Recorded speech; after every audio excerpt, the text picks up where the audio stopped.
I get a lot of questions about functional medicine, what it is. It's something we've been practicing here for 30 years, but now it has an official name. And it's being taught in 3 places, but the big one is in Cleveland Clinic, a very large clinic that's right at the very center of their medical school.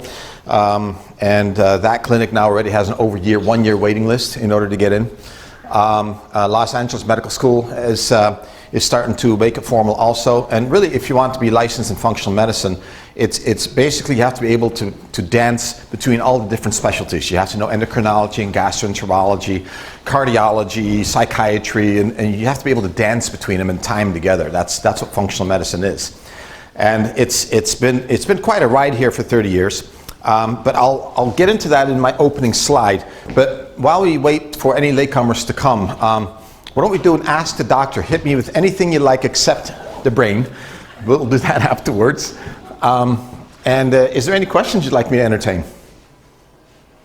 Yes? Do you think stem cell therapy is the future of medicine? Stem cell therapy. Stem cell therapy is not the future of medicine, but it's a wonderful way to do damage control. But really, it's something that's being utilized when it's too late, and something should have been done much before that. And that's really where the future of medicine is to optimize health. And that's why I chose the word optimizing brain function. Because sure, we treat Alzheimer's here, but really, we should have been there 10 years before that, shouldn't we have? So I'm excited about stem cell therapy. We just had a patient that is experimenting. She checked with me first to see if she could actually regrow her hair. So she's having stem cell injections on her scalp. I don't know what part of me. Yeah, but give us an update later. Yeah, it's intriguing, right? It has failed in most instances. The stem cell therapy has. There's a few success stories. So obviously we're still learning on what we can do with it.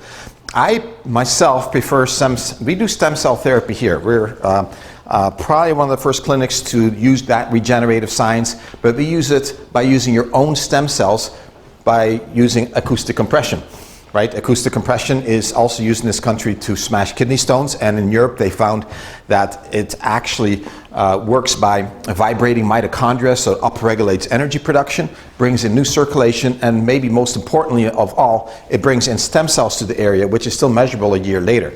So we see regeneration of hips and knees, and also organ conditions that can be treated that way. It's really fascinating. I can go on and on about some of the stories there. I know Lucas was treating, this is a while ago now, on a gentleman who had completely plugged arteries in his heart. It was really affecting his ejection fraction, and he did not want to do open heart surgery, neither did the surgeon, because it was too risky, there was too much. So we decided to do acoustic compression, pointing up towards the heart, and his ejection fraction just improved dramatically, opened things up. It was quite a remarkable thing to see. So that's stem cell therapy. Yeah. Any other questions? Yes? Doctor, you mentioned Alzheimer's. What is the current situation? Yeah, I'm going to cover that in this topic extensively, and I think you'll like it. Yep. It's huge topic. Yeah.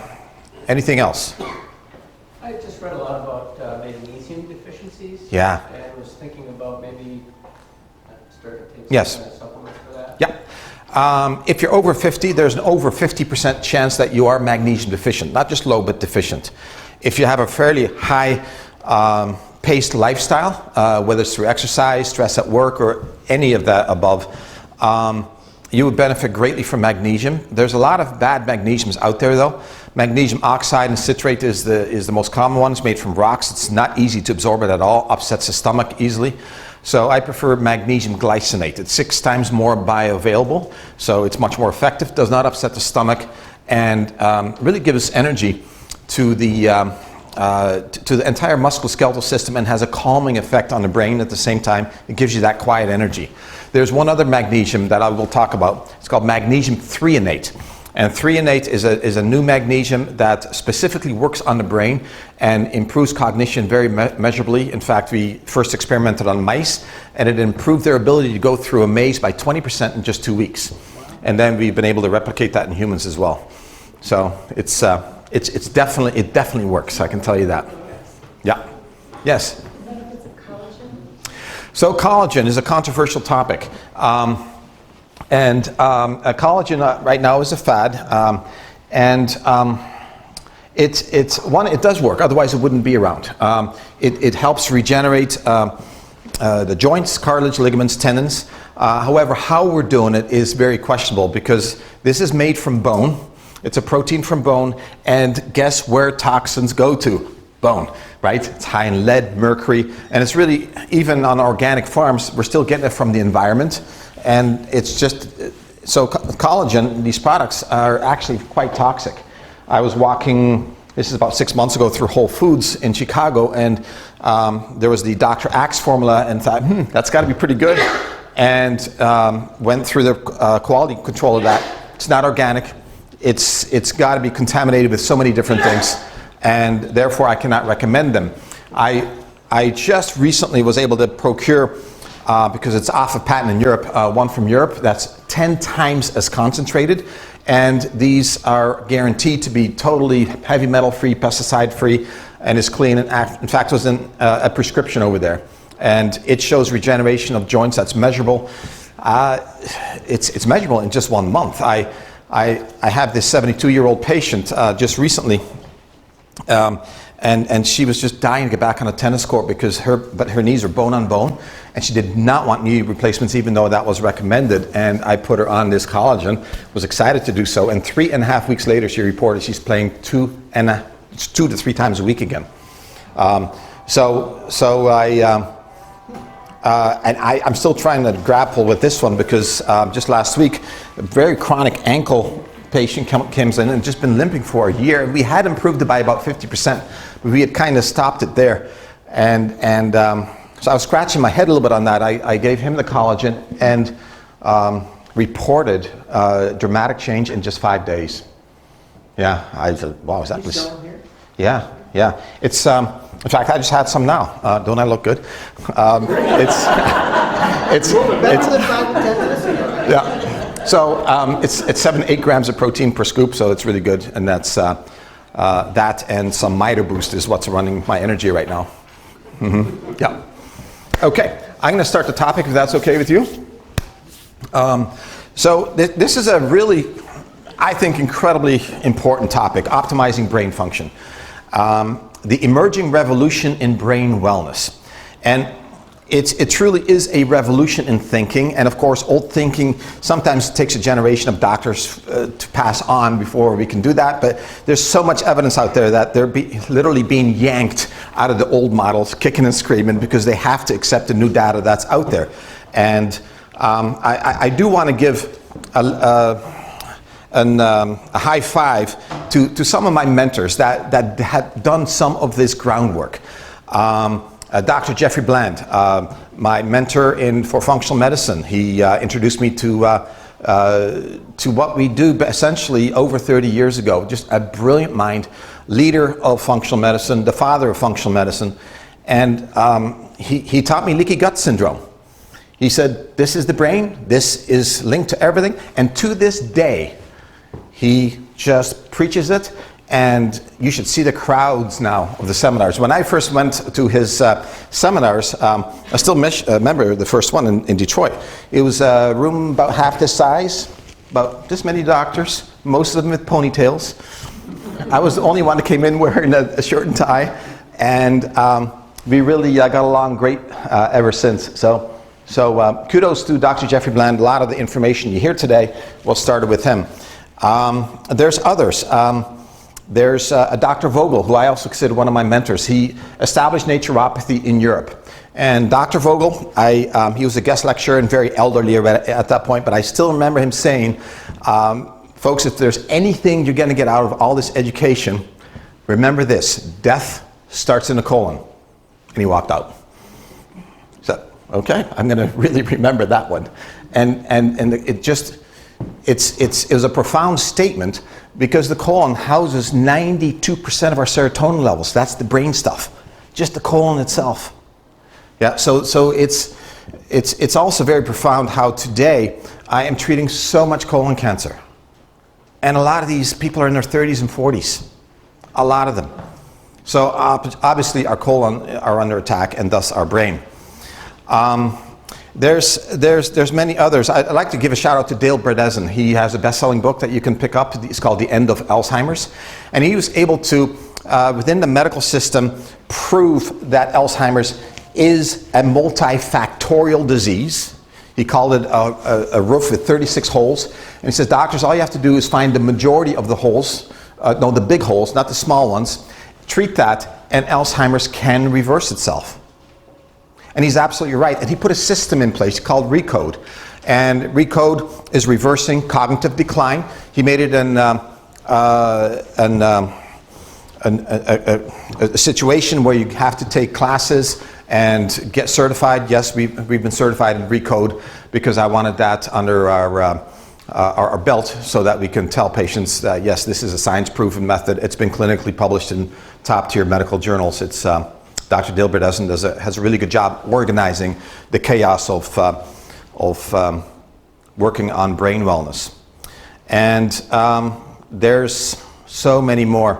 So I just thought I'd pick a few because we stand on the shoulders of giants and we're allowed to practice on their knowledge. So we've been in this particular area since 1989. I just had 3 kids at the time, now 5. And that was my very first business card. Back then we were still called Denboer Chiropractic because we have incorporated functional medicine like we have. We soon changed that to just DBC. I'm adjusting my oldest son right there. So the reason I threw this slide up, it's been quite a journey and been incredibly rewarding. This is my playground, thank you. Very passionate about this calling, but what has happened? What has happened in that time? I have seen autism in those 30 years go from 1 in 22,000 to 1 in 64, and worse on the East Coast. Worsening way beyond that, actually, because I think that statistic even is not accurate. I think it's worse than that because we should include autistic spectrum where you have edges of it, hints of it. And there are so many damaged kids out there. And I'm seeing within medicine all kinds of ways of, okay, how are we going to treat this, and special classes, and I celebrate all that, a little bit like stem cell therapy, but no one is asking the question, why is this happening? Just why is this happening? It's so simple. We should be asking ourselves these questions. ADHD, I don't know if you saw it last week, Thursday, Grand Rapids Press, front page, doubling of ADHD incidents in the last 10 years. Just the last 10 years. Doubling. Why? Anxiety and depression medications, another one that I pulled up, just through the roof. Woman in the 40s and 50s, 1 in 4 is on an antidepressant or anti-anxiety med. That's a lot. And you know, I was driving on I-96. I was coming home from church, and this man just drifted into my lane and was going to hit me, and I had nowhere to go. So I honk, and I stomp on the gas to try to escape. And I was watching my rear mirror, and he barely responded. Slowing of cognition, probably on some antidepressant. Yeah, probably. So it's starting to damage our society. Yeah. Alzheimer's. In the last 10 years, up 123%. Amazing. Absolutely amazing. The blunting or stunting of cognition. We're seeing evidence that today's child, IQ-wise, is lower than the previous generation. So IQ is starting to decline as well. So that's just within this past generation. You see why I'm passionate about this? Because there's something really bad happening out there. So why is this happening? there's something that I like to call generational toxic overload. So we are reaping the benefits or the negatives, what's happened to our great-grandmothers, great-grandfathers, and on down to today's generation. We started experimenting with food in a bad way about 100 years ago. Then we added pollutants to that, and we added all kinds of layers. And all these things when we can't detoxify it, have to go somewhere. And guess where it gets stored? In the bones, like I mentioned earlier. Fat, just tissues, just safe houses. Right? When mom gives birth, we estimate that about 20% of her toxins get dumped into the little baby. So I am housing today some of my grandmother's toxins, aren't I? And my mom's. And let's not keep dad out of it. Dad is responsible for mutations genetically. Right? That's a 50-50 thing. So dad does not escape responsibility here either. So right from the get-go, we have some negatives against us. Then on top of that, most of our births are done in hospital. In my original home country, the Netherlands, 73% of births are done at home. And they have, by the way, the lowest infant mortality rate in the world. Okay. I don't know where we rank, but it's not very good. Yeah, we're rated high in infant mortality. So I think it's like 30th place or something. But in either case, the trouble with in-hospital births is one, it tends to be very interventionistic. We inject the baby with all kinds of things that you don't want when the detoxification pathways are not yet up and running. We're dealing with an environment that's not exactly home-friendly.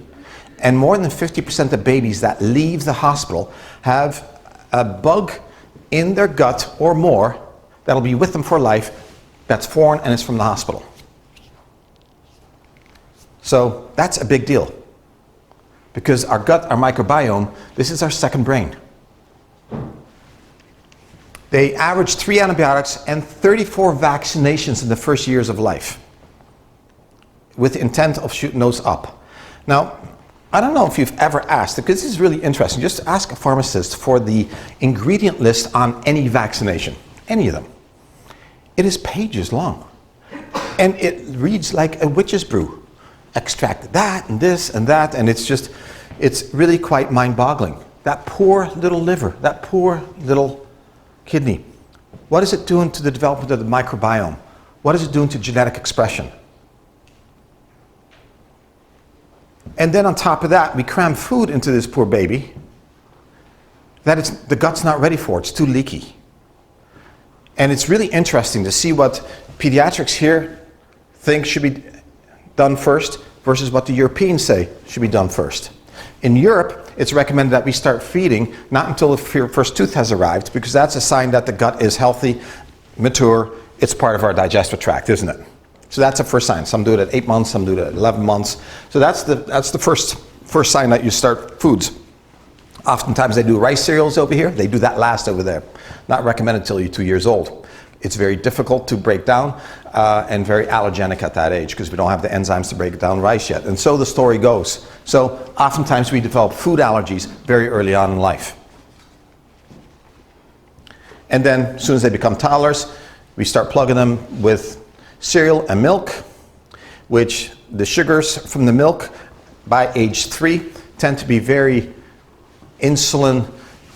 It gets insulin up. In fact, we now know that milk products is the second leading cause of diabetes in the world. So we start giving them milk, and the cereals is often a very glutenized, just cereal that creates leakiness in the gut, and I'll discuss that later. High carb diet. By the time the child is 14, there's a 1 in 3 chance they're pre-diabetic or diabetic. That's our statistic today is that 36% of our teenagers are diabetic or pre-diabetic. That's what we're dealing with. One of the leading causes of Alzheimer's, for instance, is diabetes of the brain. So right there, we already have an issue. So that's what's happening.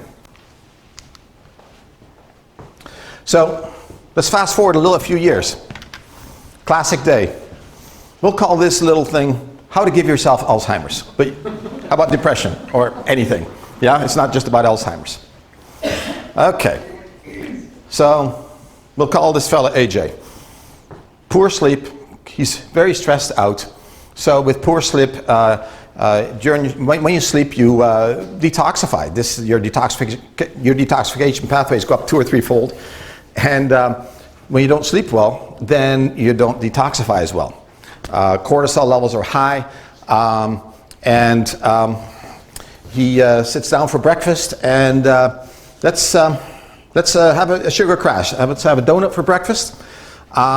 Let's eat that. We had a midnight snack because, we were working hard, and midnight snack, so there's less than a 12-hour break. We're supposed to do some intermittent fasting, right? The gut needs a break. Nah, don't need that. So we're gonna 6-7 hours later already have this donut that's filled with gelatinous kind of a gluten, which creates leakiness of the gut, and the sugar raises your insulin levels, which crosses the blood-brain barrier and causes leakiness of the blood-brain barrier. So that sieve doesn't work as well. It's like a coriander at this point, where all kinds of toxins can enter the brain. And the artificial colors that are in the donut, which have been banned in the rest of Europe, are also known as a very powerful neurotoxin, and that now has free access to the brain. So that's the start of the day. We arrive at work, and we get to work. It's been a stressful drive, and our cortisol levels again are high. And we get the sugar crash. Oh no. Grab a quick cup of coffee, wash another donut down with some Diet Coke. The artificial sweetener, which has also been banned in most of Europe, is also considered a neurotoxin. And now we have sky-high sugar levels, which causes an inflammatory response again in the nervous system. Lunch, who has time for that? I'm going to just grab something on the go, so we don't really have good time to digest. And remember, that leakiness of the gut now gets pounded with some white bread. Again, this stuff just incredibly toxic, and is known as a neurotoxin. Then I ride home. There's this idiot in front of me riding on the brakes, so I'm screaming and yelling at him, causing some major cardiovascular issues. And on top of my already high blood pressure, we are now creating more permeability and damage within the brain. High blood pressure will do that. And I don't have time to make supper tonight, so let's go get some fries and a hamburger at the local drive-thru. Each French fry is fried, obviously, and these fried oils have no nutrition, and they're incredibly toxic for the nervous system. You might as well look at each fry as being a boxing glove to the brain, every fry that you eat. So there's supper. You come home and you kind of ignore the moldy smell that's out there. And what's that? I don't have time to clean that up. Mold is unbelievably toxic for the nervous system. Can cause permanent damage, as well as causing a generalized inflammatory response. But we'll just ignore that part. Let's just, I'm kind of tired. I'm going to have about 3 margaritas tonight, and then finally pretend that I'm working a little bit. And midnight, let's go to bed and rinse and repeat the next day. It is shocking how, I know I threw a little bit of exaggeration into it, but only a little bit, right? It is shocking the abuse that we are giving ourselves. And we treat our brain as a separate little globe floating off in space. It'll be okay. It's not. It's part of this body. And whatever happens here is going to affect it here, and vice versa. We can't separate the two at all. And we've treated it as a separate globe for too long. And folks, there is not a single drug that'll fix all that. It's not out there. It's not going to happen. More than 300 Alzheimer drugs have failed in the last 20 years as far as clinical trials. They're not going to be able to find it. So what do? We have to address inflammation, deprivation, so that's nutrient and hormone changes, and toxins, which are affecting our mitochondria. Mitochondria are the little organelles within the cell that gives the cell the energy to do what it's supposed to do. If you're a liver cell and you have to detoxify something, your mitochondria is fueling that liver cell to do its thing. Guess where we have the most mitochondria?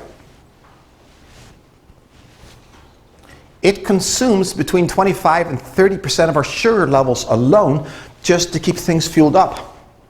Lots of mitochondria. My eyes are loaded with mitochondria. You know how much information is coming in all the time that has to be processed? Right? So, mitochondria decline naturally as we age. Between the age 30 and 70, on average, it declines by 48%. That's a lot. If we can slow that down, boy, you could be the most energetic 70-year-old and be a pain to everybody. With cognition that has not at all declined, in fact, might be better than when you were a youth. Entirely possible. It's all about mitochondria. It fuels the nervous system, and we got to figure out how to bring them back. If you do that, you've addressed the surrounding issues. So what are those surrounding issues? Leaky gut syndrome. Thank you, Dr. Bland. Leaky gut syndrome is epidemic for the reasons I described earlier. From being a baby all the way to this raging adult going to work. And the problem with the leaky gut syndrome is this. Let's say you have a relatively healthy meal. Fish, broccoli, some quinoa. Yeah, yummy, good stuff. You're chewing it, maybe some greens on the side. Perfect. Lots of nutrients. Except, when you have leakiness of the gut, what happens is we have incomplete digestion that goes with it because we don't have the good normal microbiome, bacteria, to do the digesting. We have funky overgrowth, some yeast, some fungi, some things that just shouldn't be there, and they're acting on the food and they're putrefying it. It's a nice word for rotting. Yeah, these are the people that bloat. And the putrefied material hits an already too leaky gut and goes into your bloodstream and starts circulating, which causes a rage response by the immune system. It's called inflammation, generalized. Doc, I feel achy. Man, I'm getting old. Every time I get out of bed, I'm so stiff. Right? That thing. I got brain fog. Just things aren't just working well.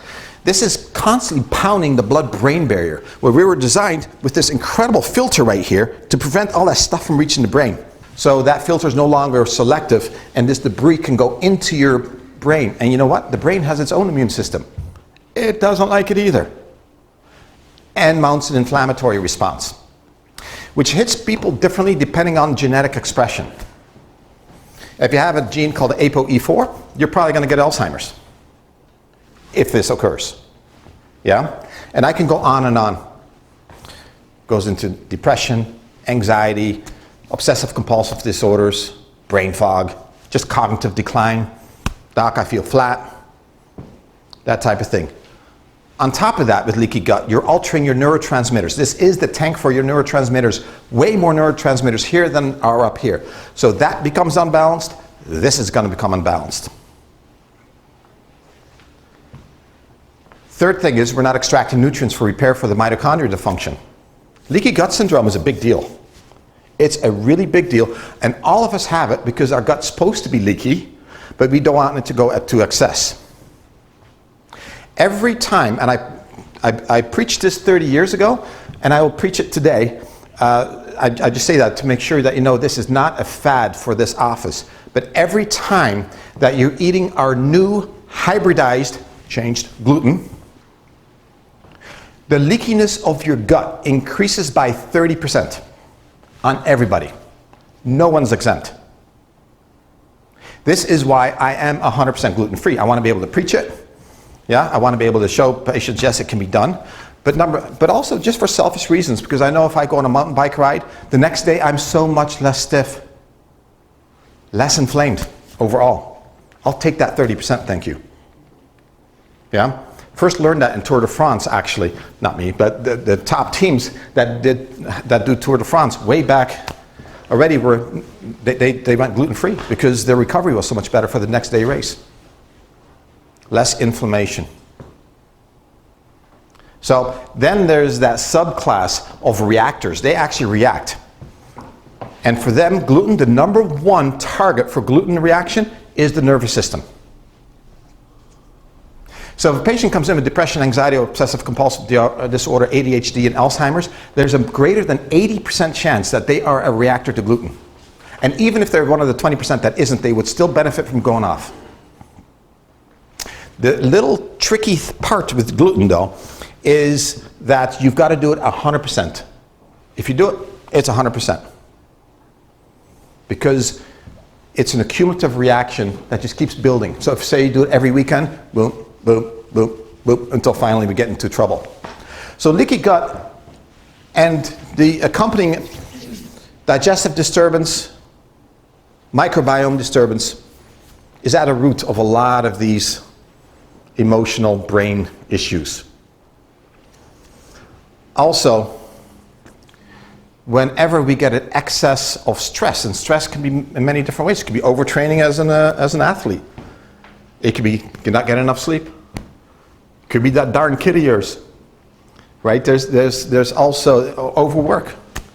There's all kinds of different stresses that will affect your adrenal gland. And when your adrenal gland is on a higher buzz, your gut is 5 times more reactive to food than when you're not. This is why when a patient goes on vacation, they say, "Doc, guess what? I could have this and this food." And they look at me. I'm going, maybe not. You were on vacation, your adrenals were a lot lower, therefore you were less reactive. Make sense? So the adrenals also fuels other parts of the inflammatory pathways. So everything just gets revved up. Interleukin 6, which is an inflammatory molecule, goes up. So let's say you do have some degenerative things going on, stress, definitely make it worse, and it's immediate. Stress also talks to thyroid glands because the adrenals and the thyroid talk together, and thyroid issues are epidemic today. There's 2 tissue areas that are very, very vulnerable to anything toxic or inflammatory. Prostate in males, bladder in kids, so it's going to be 3. Thyroid. Especially females, thyroid.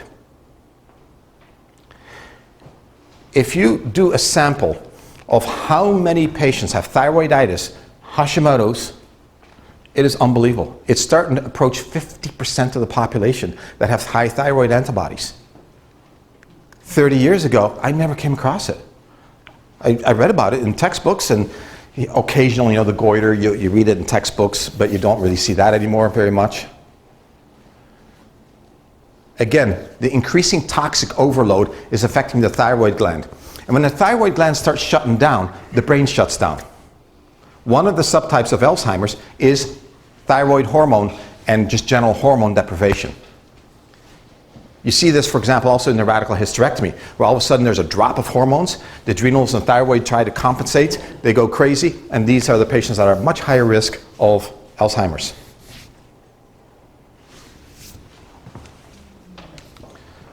So, hormones is a huge topic.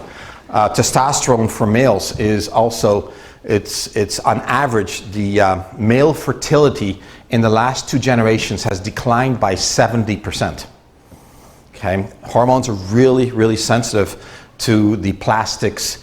I had a patient this morning, and she is super clean, great patient. She loves doing what we do, and just really on board. But out of the blue,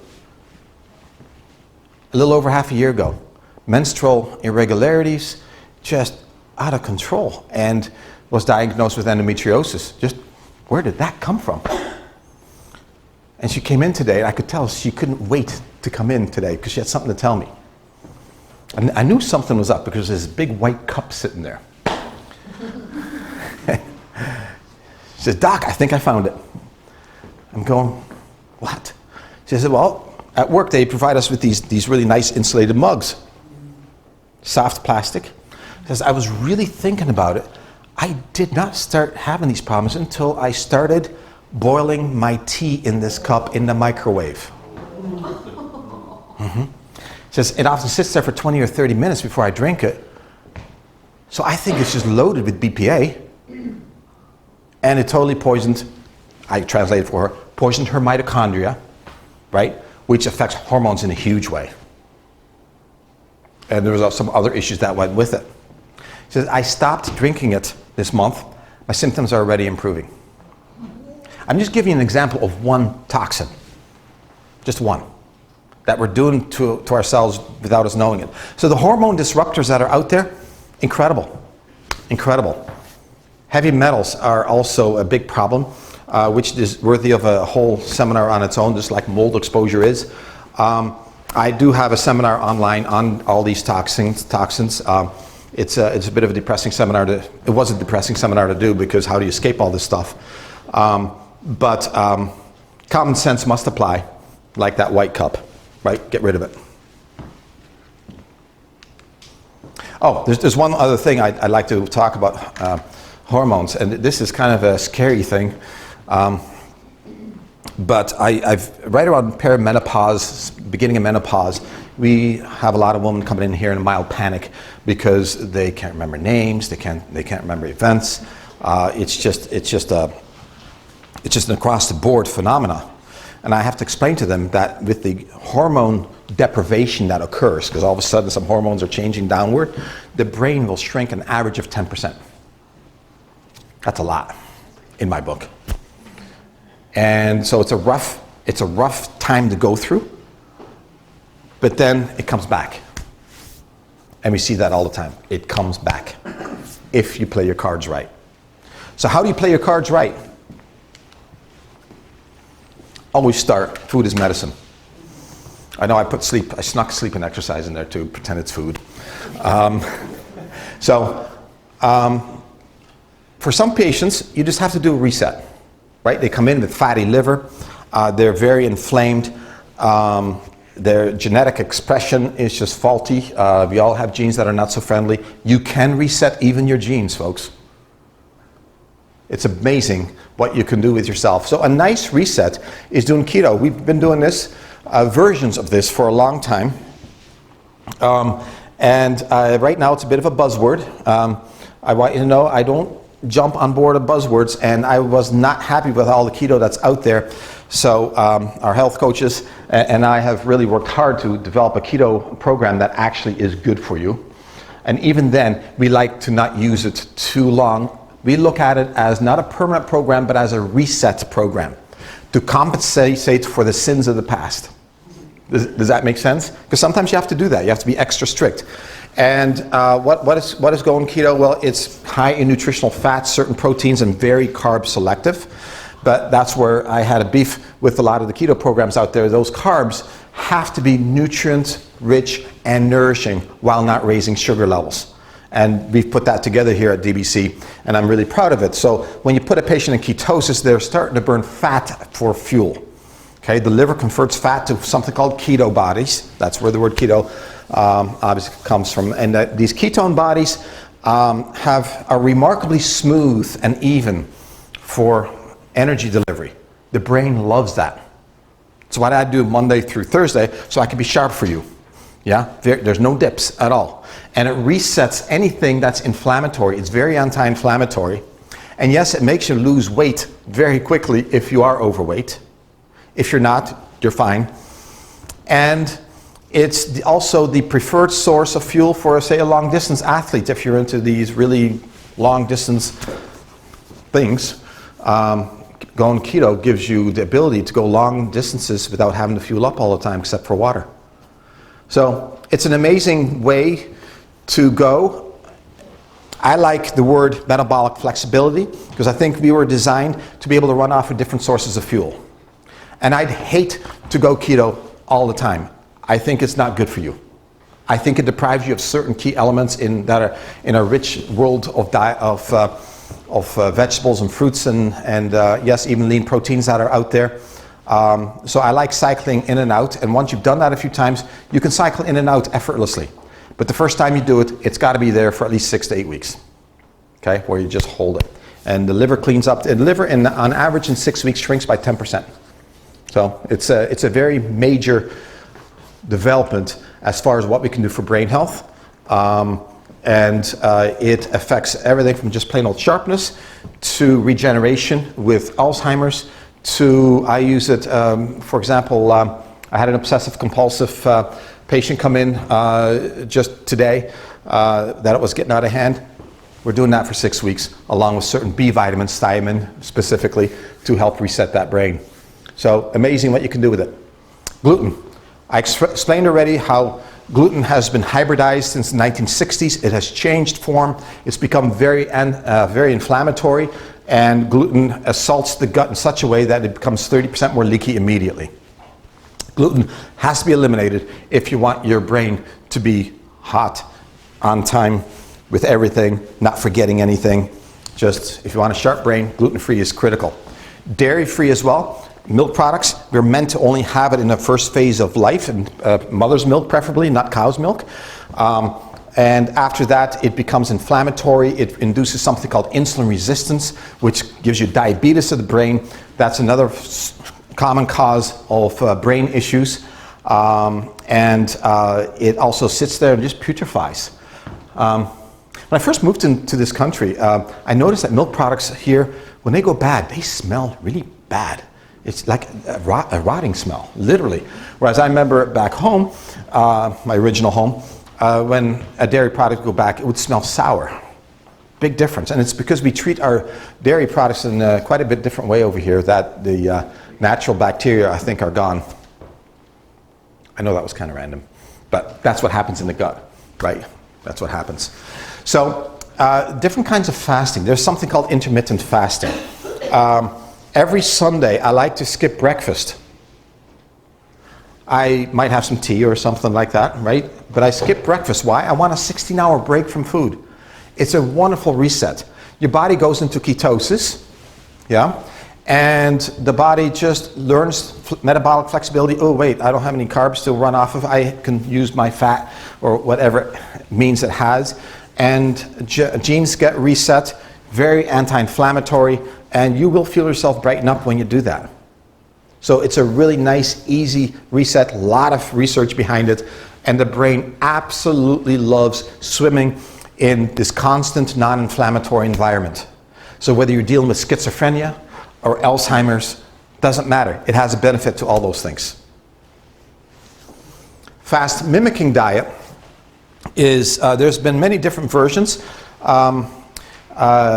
Fasting is obviously described in the Bible many, many times over.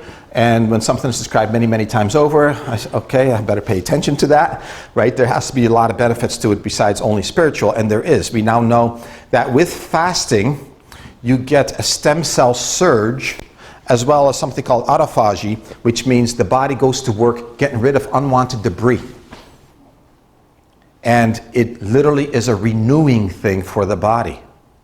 And it's quite astonishing how well it works. To the point in Europe it's been used for cancer therapy, treat autoimmune diseases as a reset, and the list goes on and on and on.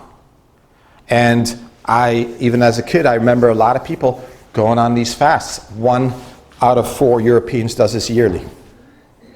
So, however, in this country, because our food supply has been so tainted for so long, we have stored all this stuff in our fat cells. Fasting is no longer a really good idea unless you can fuel your detoxification pathways, because now you're releasing all these toxins and they can settle somewhere else, causing harm. It's a little bit like if I were to use a blower in this room to try to clean it and don't open everything up, it's just a dust storm and who knows where it settles. It's a little bit like that. So fasting you need some sort of fuel to keep your detoxification pathways up and running while the body is still thinking it's in a fast, and that's called fast mimicking diet. And that's what we do here with our autoimmune disease patients. Dramatic research on cancer patients. Negates most of the negative effects of chemo even. So a fascinating choice that we do here with health coaching. Nourish. So Nourish was originally designed here to nourish the brain. That's really how it started. And it was designed to re-nourish the brain by providing an anti-inflammatory, sugar-stable environment that is very nutrient-rich. This, along with this, along with that, is what we use to reverse Alzheimer's. I still relish being able to say to reverse Alzheimer's, because I was always afraid to say that, because, oh, doc, you're going way too far here. You know, it's been published. We've got systems for it. And it's out there. The evidence is undeniable. So Nourish is close to keto, but not quite. It's right next to it. It liberalizes some of the Mediterranean diet things into it. And that liberalization makes it more well-rounded, more nourishing. And I love Nourish. Probably my very favorite program. RECODE is Dr. Dale Bredesen's protocol and stands for Reversing Cognitive Decline. Okay? He has coded that whole system with different labs. He likened, so far he's got 37 holes in the roof that he says that you can discover. And there's all these different labs for that, and that's that certification program that I went through. So different labs and then different protocols for each one. And I'll give you kind of a hint on all those different protocols. It does get rather overwhelming. My criticism with this one is it's almost too much for the patient. A lot of my patients that come in have caregivers, and it's a burden on them as well. So we in a lot of cases have a simplified version of RECODE. There's one thing about physicians, they tend to be not very practical people, right? But with patients, you got to do what they're able to do. Sleep is so regenerating for the brain. If you're not getting sleep, it will not fix itself. Okay? There's two priorities in this office. Is the patient sleeping, and are they having regular bowel movements? This is the first things I take care of. If neither one is not working, the patient will not get well. I know it sounds very simple, but it's important. Next question I ask is, do you wake up around 3? I can usually tell already, because when I take the blood pressure of the patient and I check it again standing up and it dropped a little bit, then that usually means the adrenals are tired. They're waking up at 3. It's a sign of adrenals being tired, not able to hold sugar levels at night. Kind of an important one. So, and the other question I often ask is, do you dream when you sleep? You don't have to dream every night, but do you recall some dreams? That's a sign of healthy neurotransmitter balance. Exercise helps everything. Blake here, who runs downstairs, DBC Fit. Yay, Blake. I want to send all my patients to him because exercise helps everything. There is nothing that escapes this. And of course, there's a way to exercise right and wrong. And this is not an exercise seminar, but exercise and brain conditions, shocking. For ADHD, I tell the parent, you know, I've got this incredibly strong weapon for you that just tackles ADHD like you wouldn't believe. I kind of lean in, what do you mean? It's called the backyard. Strong medicine, right? They're getting dirty, so it's good for the microbiome, so they're affecting their gut. They're getting endorphin release, and endorphins is a hormone release that just oils the brain. It literally lubricates all thinking. And it's phenomenal how you can reverse brain conditions with just exercise. It's an absolutely critical component of health.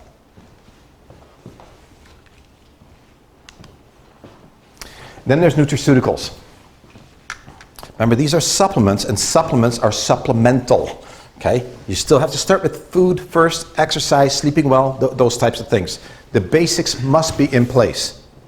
But a patient has painted themselves in such a corner that at this point they have malabsorbed B vitamins, they may have accumulated heavy metals, there might be a mold overgrowth in their gut or sinuses, their teeth have deteriorated, so there's chronic bacterial infections that have gone into the brain and heart. So there's all these special conditions that now need special tools to eradicate. So For example, Inflamarest is a medical food that I utilize with almost all of my brain patients, and it's got the time-honored things that have been proven by science, such as turmeric and all the other things to really help the detoxification pathways, and it does it mainly by hitting the gut wall. It's not an anti-inflammatory. It helps the body fight inflammation appropriately on its own. An anti-inflammatory has a bad outcome long-term because not only is it bad for the gut wall,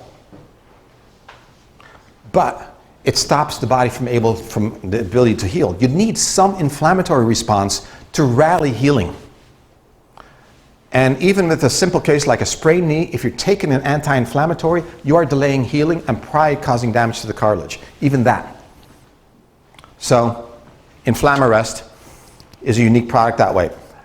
If I have to go more towards detox and really help the kidney numbers, for example, let's say the kidney numbers on blood work are not coming up right, Ultra Clear Plus pH, it increases toxin output by the kidneys and liver by an average of 87% in 36 hours. Okay? It's called a medical food because it's been proven, and the FDA allows us to call it a medical food, so it's also used in hospitals. GI Replenish, interesting little tidbit. A lot of the research on that comes from Rotterdam, which is my hometown in the Netherlands, and Erasmus University has they've been looking at chronic gut, irritable bowel syndromes, Crohn's, ulcerative colitis, leaky gut syndrome, all those things, and try to figure out why does it not get well? Well, overload of bad bugs, increased leakiness, reactivity to food, right? The gut has no chance to reset itself. So with the Ultra GI Replenish, it addresses all of those, makes you less reactive. Of the 9 bad bugs it studied in 6 weeks, fully eliminated 8 of them. And the microbiome, get this, in 6 weeks' time goes up an average of 1,800%. So this is very strong medicine that you have to be, in 6 weeks you could accomplish what approximately 5 years on a Mediterranean diet does. So it's a pretty major reset. Neurosupport, based off the research of Dr. David Perlmutter, another one of those stars out there. This neurologist has a lot of videos online of his lectures, and Dr. Perlmutter also has before and after shows of patients with Parkinson's and MS and Alzheimer's, and how dramatic a difference you can make in their lives. One interesting tidbit about his practice is he also uses oxygen chambers to get more oxygen to the brain and nervous system, which is, I think, a pretty cool little touch. But Neurosupport, he has figured out which detoxification pathways hits the brain the most, as well as the nervous system, and based on that research is Neurosupport. So it's a bit of an overwhelming list. I literally, with just neurological conditions, we're dealing with probably about 150 different supplements. And so what we try to do is categorize which ones help the patients the most. Exogenous ketone salts. If a patient has a hard time sticking to the keto diet, and we have to induce ketosis, or they're very obese, then you have a hard time going to ketosis, we can force it with these salts. It makes you go into ketosis in 20 minutes. So berberine, that's CM Core, this is a star.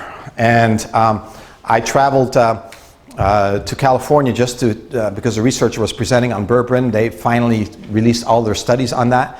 And I'd be here all night describing what it does, but what it does, it normalizes blood sugar levels, it's a tonic for liver, and it destroys bad bugs while helping the good bugs. So it's Dr. Greg here says, I'm going to put everybody on it. But yeah, that's kind of my sentiment as well. SPM Active, this is Dr. Charles Sirhan, who has been nominated for a Nobel Prize for his work here on SPM Active. SPM Active is a resolvent that helps you resolve chronic inflammation, giving the immune system the fuel it needs to get rid of inflammation. The immune system can actually get tired. And when it gets tired, it just accepts the inflammation, it no longer does anything about it, and now you've got this autoimmune disease or Alzheimer's or this other chronic inflammation that the body has not been programmed to fight anymore. SPM Active rebuilds that. Turmeric, with a mix of hops, as well as fenugreek, which makes it 45 times as effective as regular turmeric. There's different kinds of fish oils out there. And I thought I'd spend just a touch of time on that. So the DHA version is brain specific.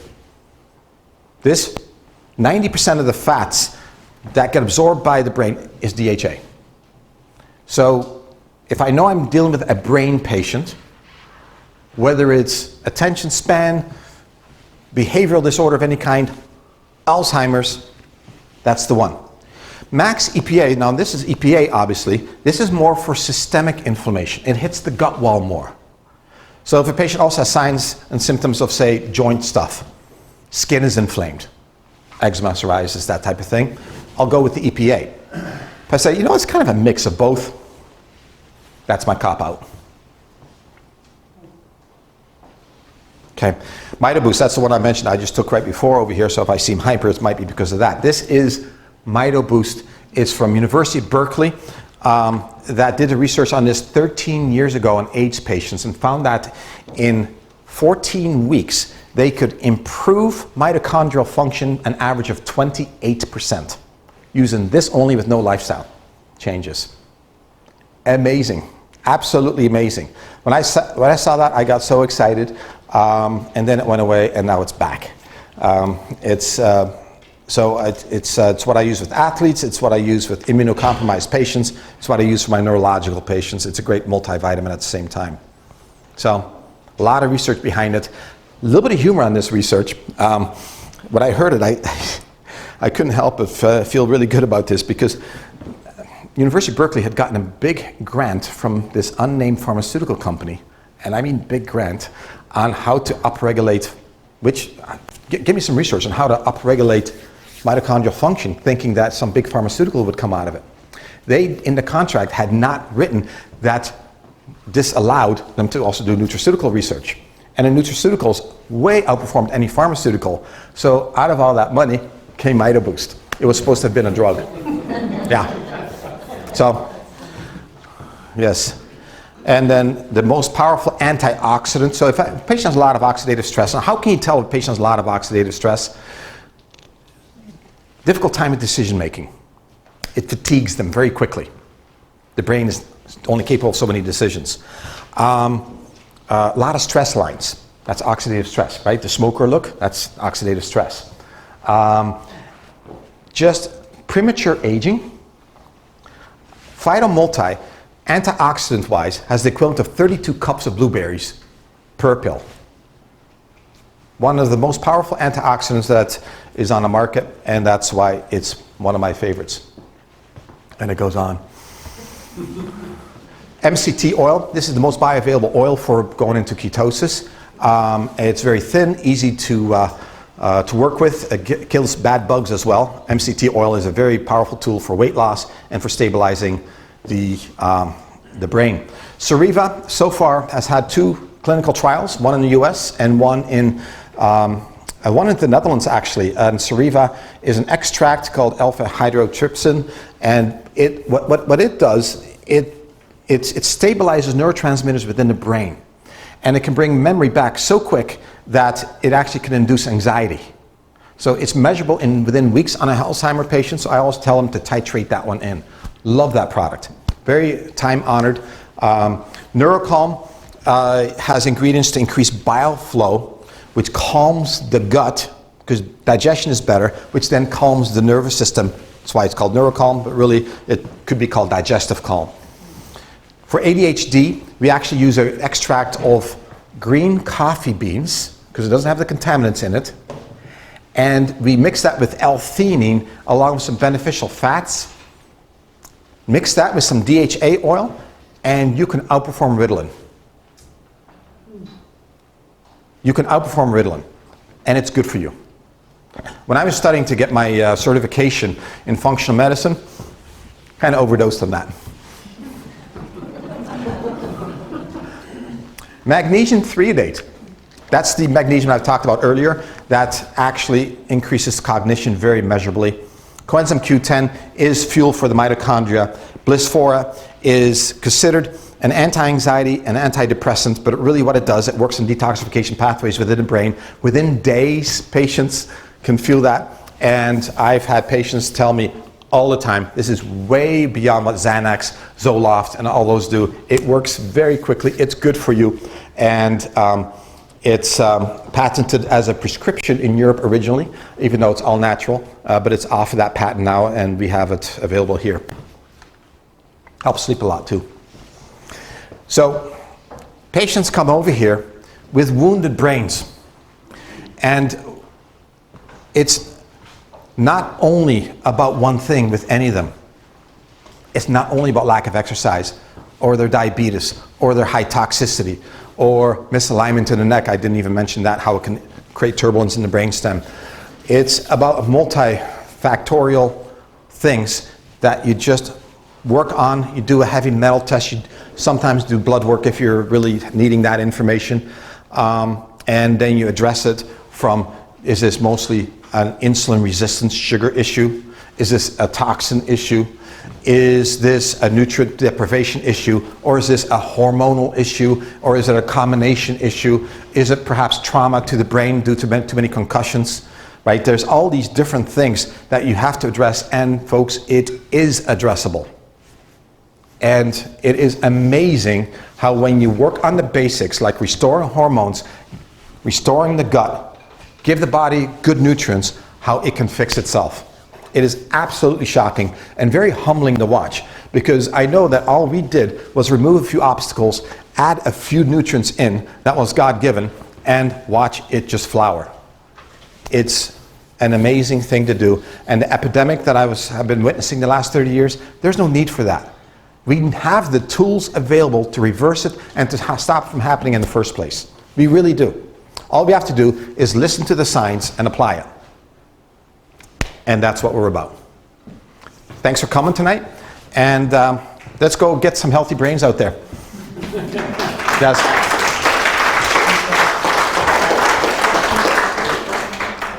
So I'd like to open up for questions if you like. I'll address anything you like. Yes. You mentioned that it can be harmful to take anti-inflammatories consistently over time. Yes. What about natural anti-inflammatories, like say a turmeric and ginger mix? Is it, Okay. if you're going to do that, should you not do it every day? Great question. They work via a totally different pathway. The anti-inflammatories are working via what's called COX-1 and COX-2 pathways, and when you do that, you're also inhibiting other parts of healing. Things like turmeric or proteolytic enzymes called zymine over here, the list goes on and on. They work by potentiating, helping your immune system's ability to fight inflammation. So now you're actually fixing it instead of just blocking it. Okay. Yeah? Big difference. You can have turmeric every day if you want. Yes. Yes. In your thoughts, then I know what you said about milk, but what about raw milk? What about cow? Raw milk? Raw milk. Okay. So there's different degrees of bad within it, right? And raw milk certainly is a lot easier to break down. It doesn't putrefy. It still is somewhat associated with creating insulin resistance, though. It's a conundrum. I just last week recommended raw milk for an infant, believe it or not, because it had reacted to rice and reacted to soy. There's all kinds of things. Okay, we're going to try raw milk. But it's something that remains controversial. And I think it's more of a how can my body get away with it with the least harm done? And raw milk is certainly a lot better than others. I get the whole thing. You can't live like a monk or a nun either, so to speak. That's it, right? You want to be able to have a bit of a normal life, and maybe raw milk would be one way to do that. I myself wouldn't consume it though. Yes. For a concussion, which of the three omega-3s would you use? The omega-genics, DHA? Yeah, DHA. Yeah. Yeah, I'm dealing with a first-year college freshman right now. 3 weeks later, he's still stumbling, slurring his words. Lovely football. Yeah. Yeah. Any other ones? Yes. That's adrenal support. Oof. First of all, with adrenal support, because adrenals also regulate sugar levels, I make sure that the patient eats in a very non-spiky manner to give the adrenals a break. Does that make sense? And I make sure that they create islands of peace in their life. Okay? Big problem in the US. No islands of peace. So cover the basics first. If there's complete exhaustion, I go with something called adrenogen. It's just raw adrenal hormones, and it just gives a big pow. Just Getting up at 40, I'm like, that is definitely different. That's Adderset. This is Ayurvedic, and Adderset has Ayurvedic herbs in it that gets rid of the peaks and the valleys, and just helps rebalance. Metagenics, Androstatin? Yes. Yep, that's the one. I love that one. And again, if I don't know what I'm doing, that's the one I go for, because it seems like it's right every time. Yep. Yes. Is there a risk when you go through doing a fast of losing muscle mass? Yes. When do you find that out? I mean, obviously you can do it in body and figure Yeah, that one yeah. out, but So we monitor our patients very carefully, I know that. with the fast, we like to not do it more than 5 days, because beyond that you're starting to get into the high risk factor. So 5 days or 3 days. I've done this 4 times now this year myself, and I found that there was 0 muscle loss at the 3-day fast. 5 days, I just lost a smidgen that was back within 10 days. So, yeah, yeah. Have you ever had the privilege of teaching some of this to high schools? No, I have had I am having the privilege of teaching this to physician groups, which I think is going to expand on, well, maybe fortunately next year.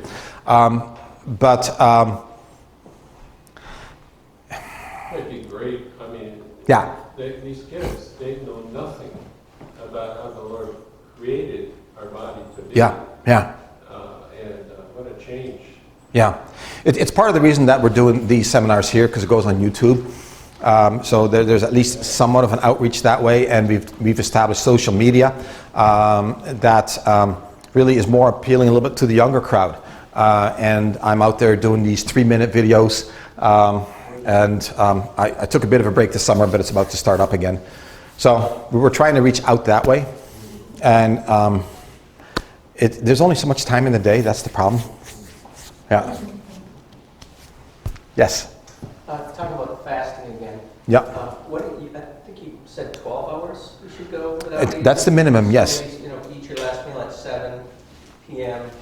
8 o'clock, you can eat again. Okay. Not that difficult. The longer you can go, what if you wait till lunch the next day, every day? If you can Well, I have not seen a good consensus on research on that. We know that doing it intermittently is really beneficial, but doing it every day, I don't know. Don, have you seen anything on that? Don is one of our health coaches. I have not seen. No. So you're really not gaining anything. Yeah. Not necessarily hurting yourself by doing it that way, but Yeah. maybe not gaining. I think the key is, and I've seen that with so many different processes, including exercise, is changing things up a little bit to create that flexibility within your body is probably the best thing. So it's probably best, my gut instinct is to not do it every day. That's the term intermittent, I guess. Yeah, exactly. I'll just add to that too, you want to make sure that you're not missing out on nutrients. So that's what I find sometimes when I have patients coming in who are doing these 16, 24-hour fasts. Yeah. We take a look at food journals and we're realizing we're really missing out on necessary nutrients. We can all get on the bandwagon about pulling things out of our diet, but there's a second part of that, and it's putting the good nutrients in that we need so our bodies can function. Yep. Yes. Is apple cider vinegar good for the gut? Apple cider vinegar is amazing. There's not, so it's folk medicine. There's not a large body of evidence behind it, but folk medicine is worth something too, simply because when something has been around for hundreds of years, there's got to be something to it, or would it just died away as a fad? So what apple cider vinegar does, it helps promote normal pH within the gut, which activates certain digestive enzymes, and also will certainly help the microbiome. So I'm a fan. Mm-hmm. What about that versus like lemon? Lemon is a little different. It actually stimulates bile flow. So anything having to do with the liver and gallbladder, the lemon just stimulates that too, and that's also digestive. That was in the water. Maybe apple cider vinegar better than? No, I myself, I'm a lemon fan. Yeah. It tastes better, yeah. I'm actually rimping out, yeah. Yeah. Yes. What did you mean that non-spiky manner of the adrenal? Non-spiky what? Manner. You said something about Non-spiky sugar way of eating. In other words, you eat like our program called Nourish, where it's just steady sugar supply, thus not stressing out the adrenals. Does that make sense? And so we try to create a non-stress environment, physically, mentally, emotionally, spiritually, so that, and then nourish the adrenals with the appropriate nutrients. Yeah. So I like to end this with this, that it just came to my mind. And so not that long ago, I had this gal in here, just a really good-humored 80-year-old, very fit, and her husband as well. And they travel all over, and she was definitely going into the Alzheimer's mode. They knew it because her dad had lived with them at the end of his life, and she was starting to do exactly the same things. He had died of Alzheimer's. And so fairly far advanced, but still functional. And this husband very courageously applied the things that we do here, and literally just 3 months later, I did a full reevaluation, and he says, "So, how are you doing?" She says, "Oh, pretty good." I can still hear her say that, "Pretty good." She says, "I can remember things now." And her husband goes, "Mm-hmm." She can recite the whole sermon. And so I was, incredibly cute and very gratifying. It's just these things are just really powerful. And the last time that I saw her, which is just a little bit ago, we weren't even talking about her brain. We were talking about other things. So it's always a good sign when you start talking about other things. Yeah. Good. All right, it's a wrap. Thank you so much for being here. I appreciate it, John. Yeah, thank you.